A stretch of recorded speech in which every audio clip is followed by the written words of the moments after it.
বিধানসভায় শোক প্রস্তাবে নাম নেই মুর্শিদাবাদে সাম্প্রদায়িক হিংসার বলি হরগোবিন্দ দাস ও চন্দন দাসের।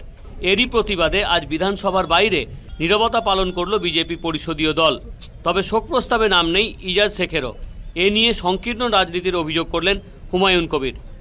বিজেপি সংকীর্ণ রাজনীতিতে অভ্যস্ত, সেটার আরেকটা উদাহরণ ওনারা রাখলেন যে একই ঘটনায় 3 জন ব্যক্তি নিহত হয়েছে বা খুন হয়েছে।